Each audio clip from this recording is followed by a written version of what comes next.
Kid of Arcadia, Chapter 8. The Jerk at the Lines. Around that time I started getting friendly with that Kelly girl.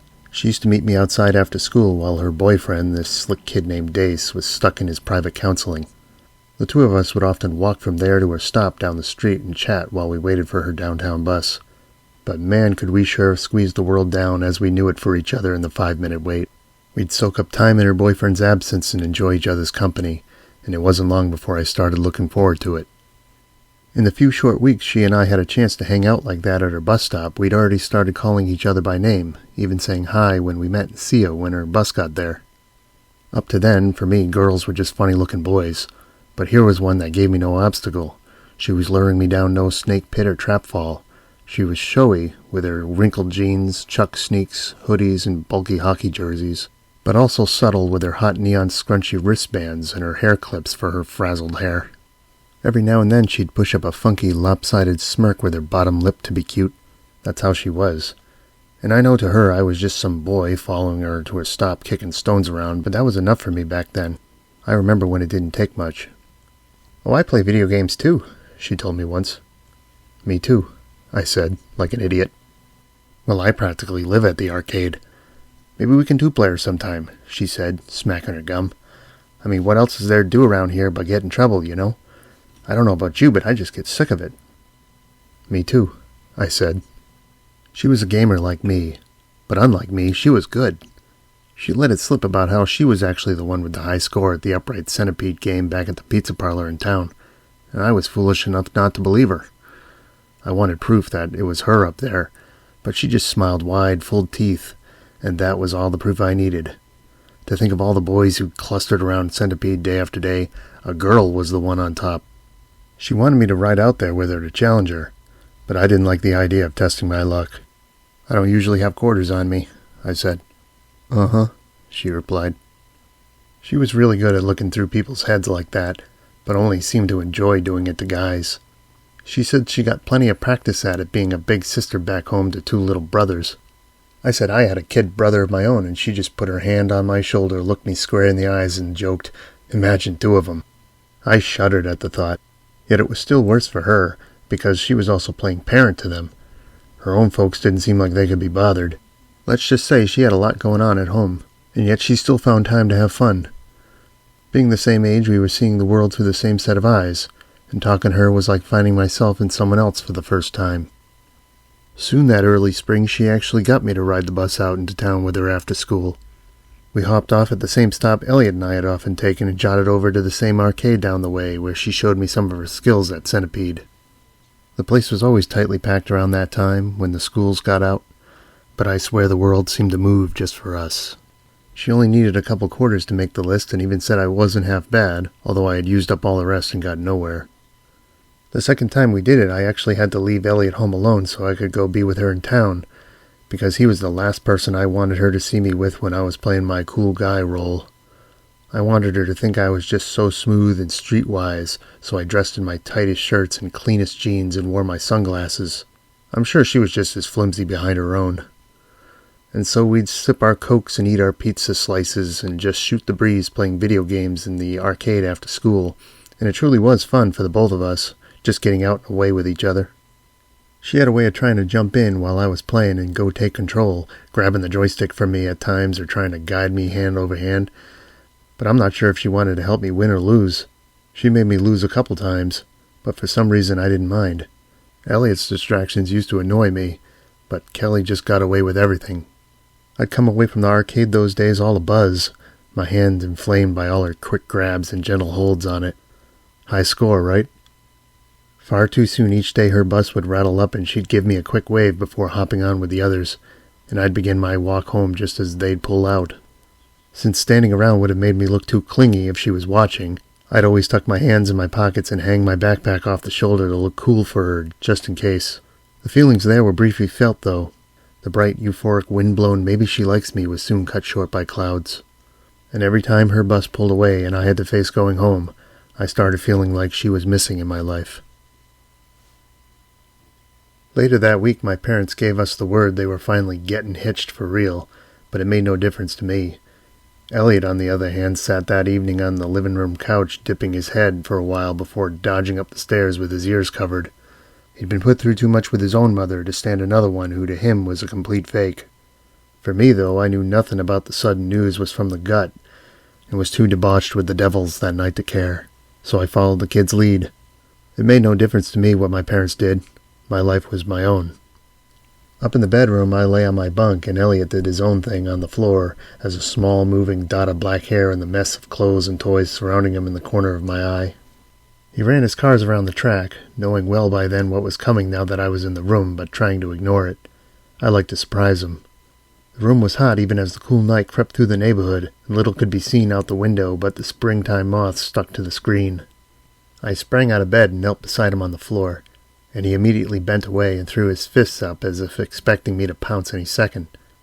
To his relief, I only reached over and connected a few sections of his racetrack so he could have his little Grand Prix in peace without it being spoiled too much by the likes of his meddling big brother for another minute. I threw my arm around his shoulder to pick off his glasses and tossed them well out of reach. He got amped up at that and lowered his head, clenched his fist and grimaced as if trying to put up his best Rocky impression to push me away. But I held on tighter and the struggle was on. I pushed his head farther down toward my crotch and he instinctively pulled away from my lap. "Oh, now you done it. You gonna get it. Come on, eat lightning, crap thunder," I teased. At that he'd usually break away totally and eye me teasingly, so I'd roll over toward him on the floor to grab a hold. Then we'd go all rough and tumble for a few more as he struggled to get away from my pins and thrusts. I might hold his arms behind him and prop atop his chest to blow some hot breath in his face until he kicked away. I might sit square on his shoulders and cut the loudest fart I could on the back of his head or right in his face, and it would always send him screeching and shuddering beneath me like a demon possessed him with it. He was always trying to squirm out of that line of fire, but I'd just hold his head right in the midst of it, and sometimes he even seemed to think it was funny. Sometimes. "And I thought you smelled bad. On the outside," I teased. I'd roll his hands over every one of his trigger points, take his gut kicks, and then batter his back with a tight fist as he wriggled forth this way and that beneath me, desperate for air.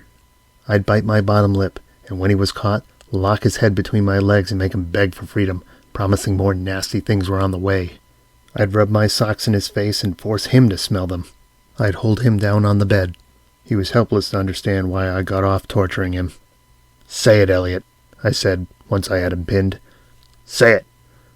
"You win, you're bigger," he grunted. "Louder," I laughed. "You win, you're bigger than me," he said, more forcefully, and I instantly hopped off. "No, I'm the biggest," I smirked.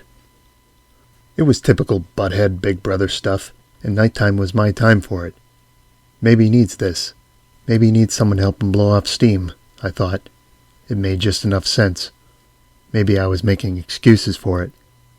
So when it came time for bed, he'd strip down and brush his teeth, and then once he was back in the room, I'd lift off my t-shirt and toss it at him as he knelt on the floor by his tracks.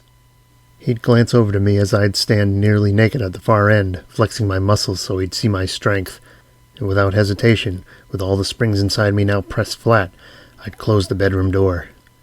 And instead of yelling for help, which wasn't in his nature, having never had anyone actually help him, he'd just bite his tongue, clench his fists, and have back at me with all the strength he could bring, smiling as I egged him on and wanting nothing more than to punish me.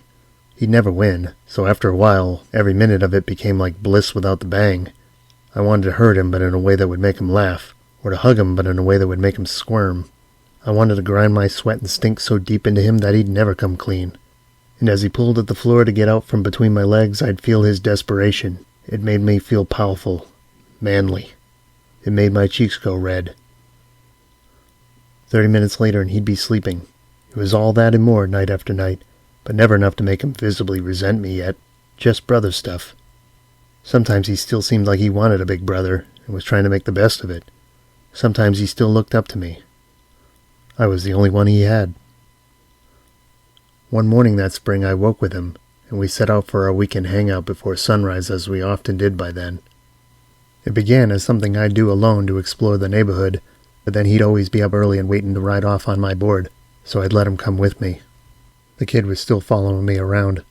He'd throw on a light jacket over his nightshirt, slip on a pair of loafers, and be ready to go before I had even made it out of bed. So I'd throw on my sneaks and windbreaker and we'd be off. We always woke Dad on the couch in the living room when we left, but he'd usually give us the go-ahead. That morning the chilly air shook me out of waking like stepping into a cold misty shower.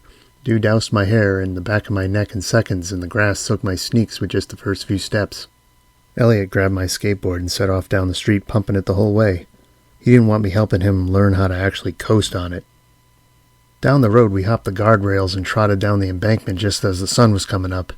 The ground there was sloped to support the curb and the grass thick, but we liked to lie there to feel the car vibrations as they passed on the road above, before we were off on our feet again and out to the lines.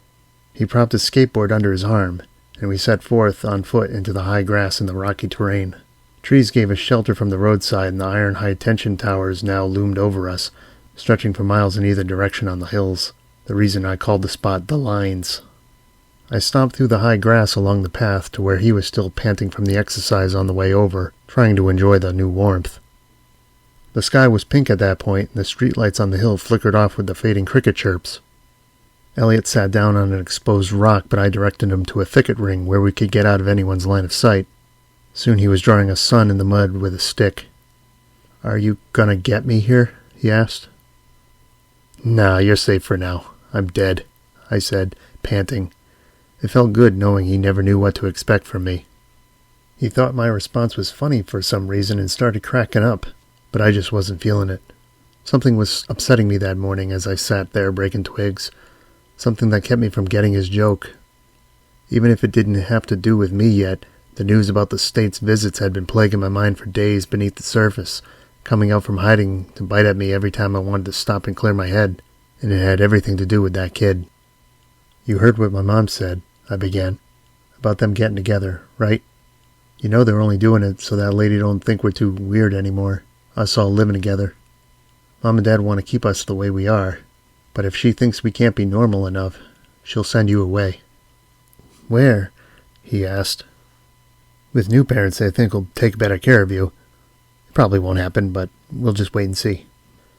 He propped his elbows on his knees and dangled his stick around on his shivering hands to poke holes in the dirt.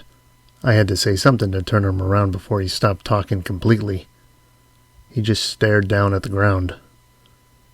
"Yeah, so you better be good and stop being a freak or that lady's going to think you need to be sent away, and then you'll never see Dad again. You want that?" I asked him. "No," he said, looking worried. "Then you better tell them that we get along, got that? That's what you tell them.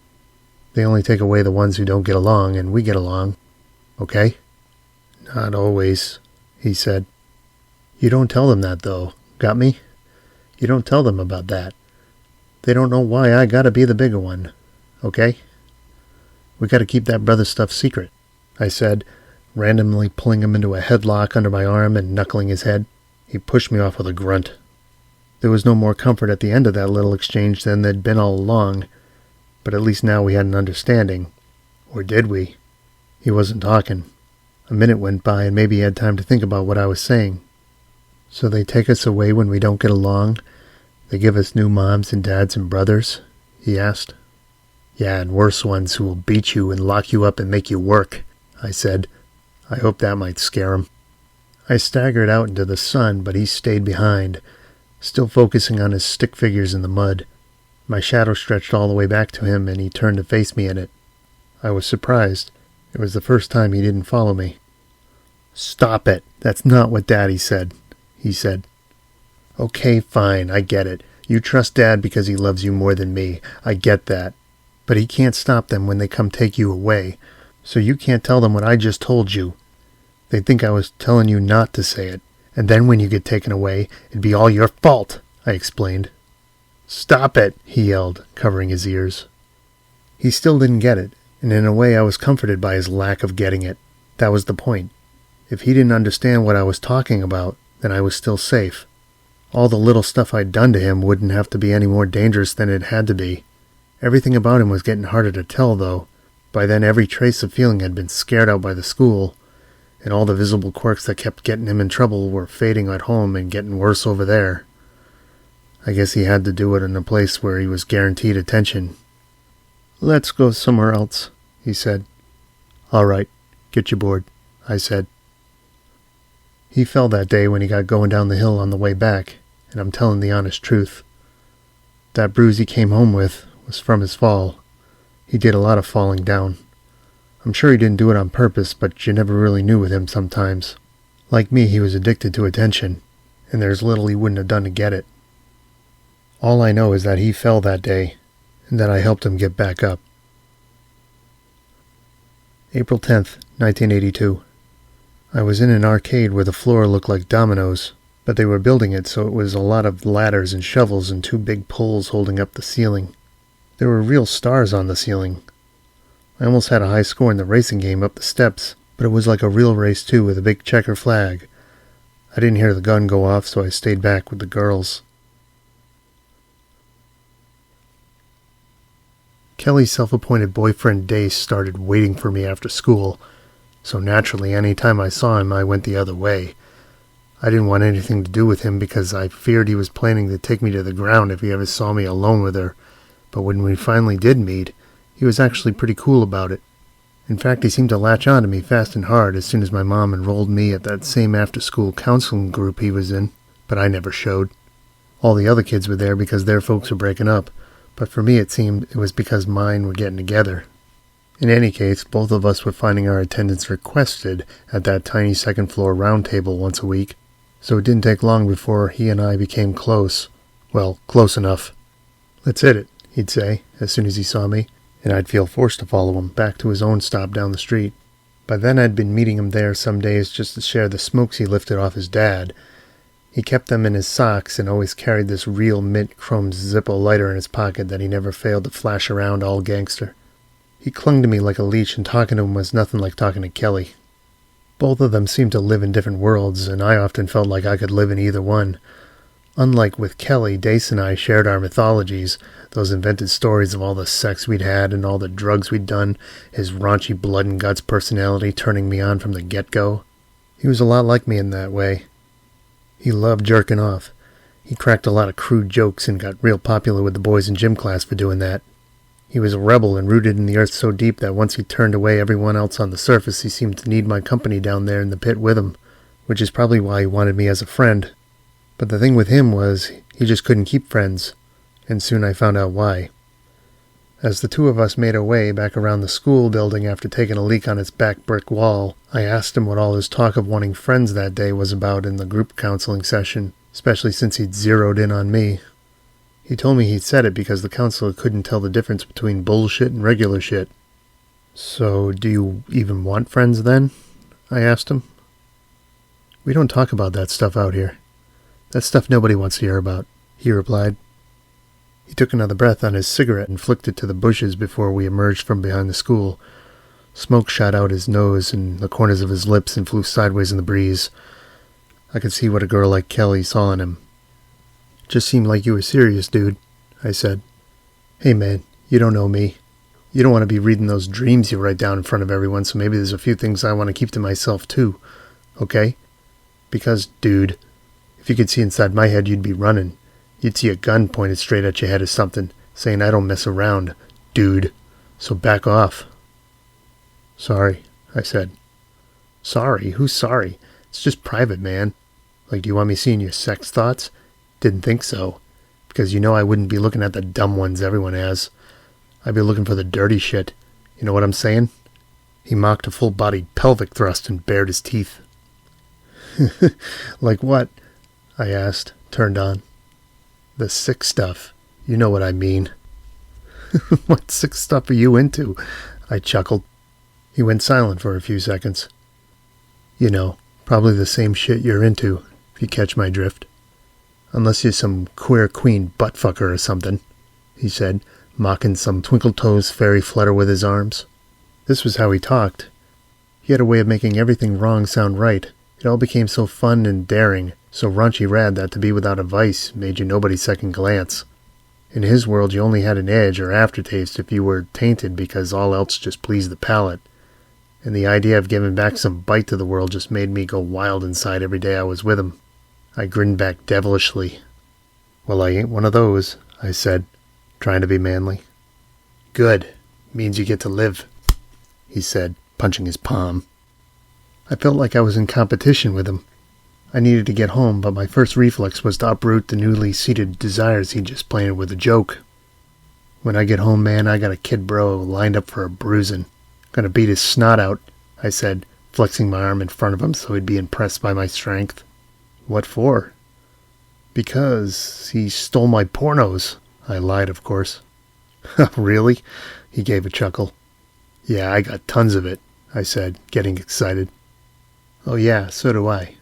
Tons of it, he said. He climbed the rocks on the small hill back toward the road, and was soon out of sight before I could even respond. That's what he was like. Talking with him always felt like sticking a shovel down in the dirt, not knowing if I'd just hit a rock or a chest of gold, and the only way to tell was to keep on picking. He said things around me he never said in front of Kelly, and I felt a real pleasure rising up just sharing all those gross little bodily realities with him. It was just a kind of I do it too contest with our nasty secret selves. Little did I know, though, but he was actually telling me to back off, to stop digging in so deep. By the time him and I got to the railroad tracks behind his place, all his perverse ramblings had already been wearing on my mind the whole week and driving me wilder by the day. His house was visible from where we hopped the tracks, rising up from a steep and thickly overgrown hill littered with rusted cans, broken bottles, and bits of styrofoam. The boards of his high-back fence rested atop the mound like a fortress to which we climbed from the trackside ditch. From that we stepped through his back door into a narrow kitchen of floral-papered walls, black-stained cabinets, and puke-green linoleum countertops, and I made myself at home by kicking off my shoes. He sat on the orange shag carpet the next room over and unwound the cords to Stella, his Atari 2600, plugging them into all her right spots as I knelt by his coffee table and looked on eagerly. He tossed me a joystick. I know this is what you came for. I squatted down on the shag to thumb through his games in the cabinet below the television as he threw himself headlong on the couch. He wasn't wrong. It was the only reason I went there. He had Night Driver in there, and I was really feeling an itch to play that. A train horn blasted down the line and soon rustled along the track, howling between coming and going. It shook the house for a good 10 seconds before giving up. I got all freak on Kelly the other day, man, he said. I'm sure she told you all about it, but she's lying, okay? She couldn't take her hands off me, and I gave it to her real good. What'd you do? I asked, getting excited.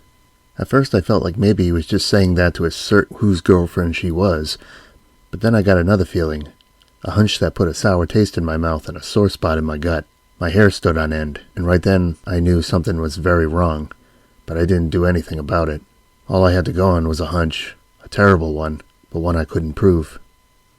What'd you do? I asked, picking out a game cartridge. The same thing you want to do to her, he said. No, I slowly replied. He cocked an eyebrow, and I knew what he was thinking. There's some things a guy just doesn't admit to not wanting to do to girls, and I guess I'd just crossed the line. See, I knew it. I knew you weren't normal, he said. What? I asked, turning back around to face him. Nothing. It's just I could tell you're not normal. Probably like things up your ass, don't you fucking faggot? He said, staring me down, dead-eyed. No, I said, trying to shake him off.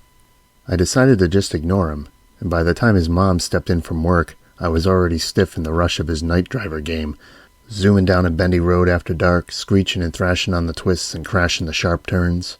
Anything that could put whatever bullshit he was rambling on about that day out of my mind was a godsend. So for a good 20 minutes I played that game, though miserably. Fuck! I shouted, dropping the joystick on the rug after a crash. Hey, watch your language, she told me. Sorry, I said. They should have told me you were coming over. I could have stalled his dad. But now he'll be home any minute, so you better scat if you know what's good for you, Sonny, she said. He's just here for the games. Just let him stay, please, Dace begged. By then he was leaning on the wall at the far side of the room, staring sternly at the kitchen floor, taking his scolding and telling her where to stick it all at the same time. That wouldn't be fair to him, Dace, she said. Oh, come on, you always do this to me, he pleaded. Well, what do you want me to do? It's not my fault. You know how it is, she shrugged her shoulders. And fuck it! Fuck all this! He screamed, and then stormed up the stairs to slam some door at the top. She gave me a nod. Okay, I sulked and wound up the cords. Sorry, she crossed her arms. That day I was put out on the front step like a dog to make my own way back across town in the cool afternoon. Frustration welled up at the tracks with a side of disappointment. Turned on by all his talk the whole week, I had walked all the way to his place just to squeeze more juice out of that untamed pulse of his, only to leave without so much as a pulp. He could always get a rise going, but never a climax. He was one sick puppy. The plain truth about him was that he and his sister were hurt regularly at home by his dear old dad. It made friendship with him nearly impossible, and we both knew it. That feeling of futility grew only stronger in my mind, and I made sense of it on the long walk home. I knew that by the time I plodded down my street he was probably already living in fear. There was nothing I could do about it. Little did I know, but from that day forward Dace had it in for me. It was like because I couldn't be his friend, like many before, he decided I would be his enemy, and he quickly went to work ruining my life. I still remember how it went when Kelly told me what he had done to her. She started it off sweetly enough while we walked the sidewalk one wet day he was stuck in with his counselor after school. He knew she was with me. If only I knew just why she was trying so hard to get my attention. We took turns kicking a rock down the street. "You got a haircut," she said the moment she saw me. "Yeah, Dad cut it last night. It sucks, but my parents gotta show the state they actually take care of us," I said, kicking that rock a good 10 feet out. I hope she was impressed by the distance I could put on that thing. "So what are you writing about? Dreams?" she asked. "How do you know about that?" I asked back. "Dace told me. Was he not supposed to?" "What else does he tell you?" I shook my head. "Stuff I know isn't true. I kind of figured that one was." She smirked, lowering her eyebrows. "Don't get all red on me. I think it's cool you write your dreams down like that. I wish I did that. You should turn them into stories or something." "I suck at writing. So what's up with him?" I asked, desperate to change the subject. Writing wasn't a guy thing. "Oh, nothing. Just being Dace the head case as usual." "So why are you going out with him?" I asked. "I never was, okay? That was all him," she said. "So what happened? What'd he do?" "I don't want to talk about it. I just told him to stop once, and he didn't. I had to kick him off me. He wouldn't stop. And I got in trouble for it, that fucking asshole," she said. "Come on, tell me, what'd he do?" "It's not a big deal," she said. "What do you mean you had to?" I asked. "Nothing, all right? You wouldn't understand," she said. "Is it me? Does he think we... that is... you and me, does he think we..." I didn't want to say it. It seemed too soon to be talking like that, though. "You know what? Just forget it," she said. I wondered what she thought I meant, but something about what she was saying just hit me inside. I'd seen that face on my mom 100 times over the years. It was shame. I could sense it on her like a scent, and it awakened something old and angry in me, something that had been building for a number of months and seemed like a fact of life for me by then. It's just I always seem to find the guys with issues, you know? Or they find me and suddenly I have to deal with all their problems, like I don't have enough of my own. "Do you guys think I'm just going to put up with your shit?" she asked. "Well, I'm not like that," I said. "Oh, wow, how original. That's what every guy says. And you know what? I don't need to hear how great you are, how different you are, or whatever. Just for once I'd like a guy to admit being a jerk. That would be different." "Okay," I said. "I'm a jerk." She sighed. "Was that so hard?" "Yeah," I said, feeling put on. "Whatever," she said with a sigh. "You know, if you turned your dreams into a book, I'd definitely read it. Would you let me read yours if you read mine?" "Sure," I said, probably overdoing the enthusiasm. I just didn't want her seeing how sorry I felt for her. "Awesome," she mocked. She swung on the signpost at the street corner. "By the way, your hair is cuter like that." "Oh yeah?" I asked, perking up. "Yeah," she blushed. It was something I'd never heard anyone say about me, and it made my week. Her words echoed in my head, and my tongue flipped over a dozen times trying to make my own in the aftermath. My brisk pace slowed to a crawl, and she was stepping lightly too. I knew why she chose that time to tell me that. "Thanks," was all I could say. We crossed the street and left the school zone behind for the yards under the budding maples down closer to the triple-decker burbs. She kicked that rock out, and once I caught it, we both took turns having a swipe at it again before I finally broke the silence with the only thing I could think to say. "Look, I'm sorry Dace did that to you," I said, but she didn't respond. She just held her shoulders and sighed. I quickened my pace and tried to think of something else to say, but couldn't with that age-old bitterness I had boiling up again. I could smile all I wanted, but I'm sure she knew it was a lie. We passed a short line of run-down houses where we met the other kids at the stop. I don't know if she liked me or not. In fact, I only knew one thing for sure. She was hurting. "Bye-bye," I chirped, like an idiot.